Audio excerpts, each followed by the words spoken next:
in the towel. There are certain questions that come to mind when it comes to perseverance. 1. What is required to abide in him?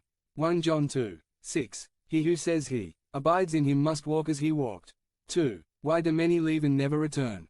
1 John 2:19. They came from us, but they were not of us, because if they had been ours, they would have remained with us, but they came out so that it would be shown that not all of them are of us. In Galatians we see a group of Christians who deviated from what they had learned. The Judaizers were a strong sect in early times who insisted on including things of the law to be saved, such as circumcision. Apparently, their teachings had deeply penetrated the Galatians who had known the gospel through Paul, since they denied Paul's apostleship and the message of salvation through Jesus that he preached, so much so that they confused many, and this had outraged the apostle Paul. 408. This had resulted in many having derailed from the message and doctrine they had received. For this reason, the apostle speaks to them authoritatively, and possibly with great disappointment.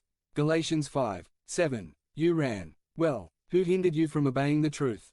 3. What happens if I remain in God and in his ways? 1 John 2:28. And now, little children, abide in him, so that when he appears we may have confidence, so that at his coming we may not turn away from him in shame.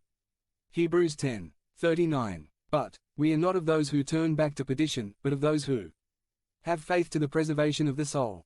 Final advice regarding abiding in the Lord.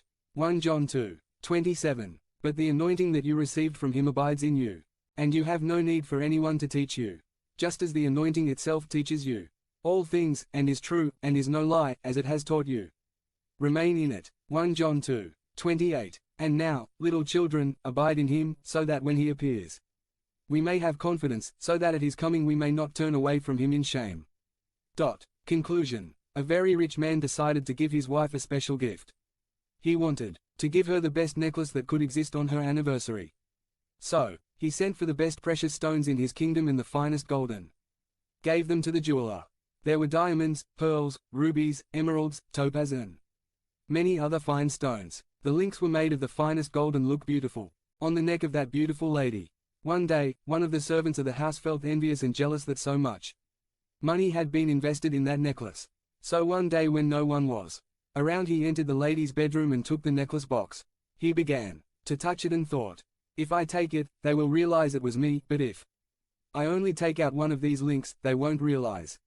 Then he began to touch one of the links and told her, you haven't realized that you here in this necklace are not important like the diamond, the topaz and the other stones. You are a simple link. The link told him, you are right, I would like to be admired like the stones, but I am a simple link.